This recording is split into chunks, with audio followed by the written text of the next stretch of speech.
The question everybody always has about the Knight Rider game is, wasn't that a little bit late? In the US, the show started airing in 1982, with its final original episode airing in 1986.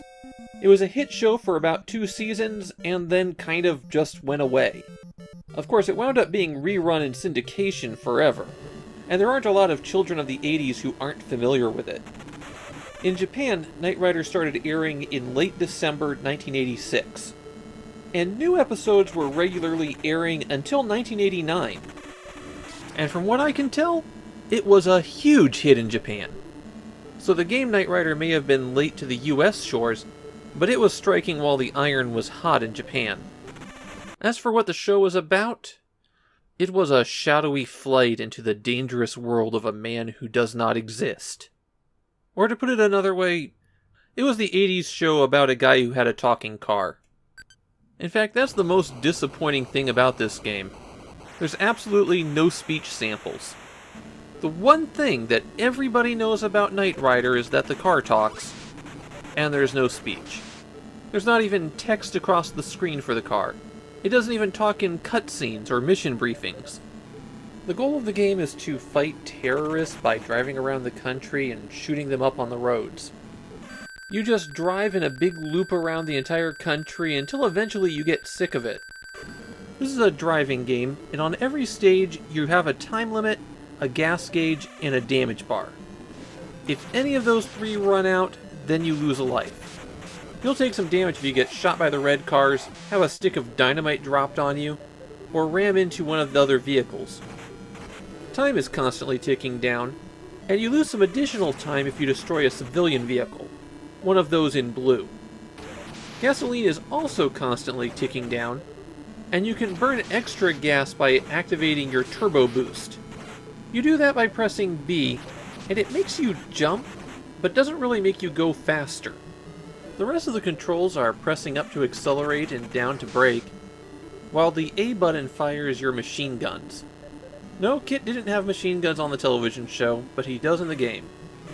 If you collect a power-up, you can also press select to switch what your weapon is. There's lasers and missiles. And to be honest, I did not see a whole lot of difference between them. Well, other than how lasers and missiles had a limited amount of ammunition. The way every stage works is you drive a course for a while, shooting the red cars. If you encounter yellow cars, destroying them will give you a power-up, and the black semi will throw out a power-up if you just let it stay on the screen long enough. Get far enough in the course and a boss semi will appear. Once you do enough damage to it, the semi gets away and you move on to the next stage. After every 3 stages, you'll get a password that will let you continue from that point. You also have 3 lives and 3 continues. And continues take you back to the spot where the password would have let you start up, which makes them kind of useless. If you die during a course, you have to do the whole thing over again. You don't just pick up from where you left off. The power-ups that pop out of vehicles are represented by letters. R gives you some more health, T gives you some more time, G for gas, L for laser, M for missiles. It's very straightforward.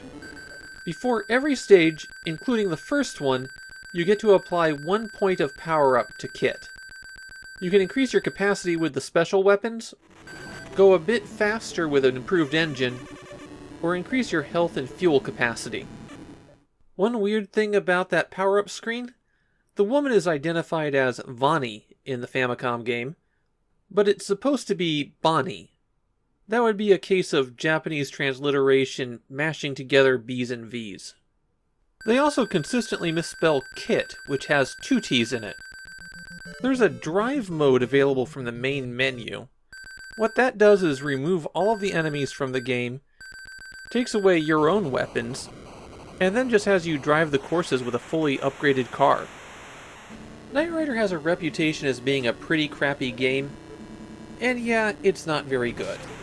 But I felt that the driving was okay in the game. Not quite as smooth feeling as Highway Star, but pretty respectable. Of course, it's no fun to deal with the enemy cars, and even the civilian cars always move to block you. And so the driving winds up feeling very frustrating. It'll also let you go past the upgrade screen without applying your point. And if you somehow manage to play long enough to get all of the upgrades, the game crashes. But I don't see how you'd want to get that far. Knight Rider is very repetitive, and the courses themselves aren't that good. It doesn't matter that the driving control's good if they don't give you a good place to drive. And if you're a Knight Rider fan, the game doesn't treat the license very well. It's missing the thing that made the show special, turns its star into a murder machine, and gets most of the details wrong. This feels like a game where they just went, whatever. And that's what they decided to ship.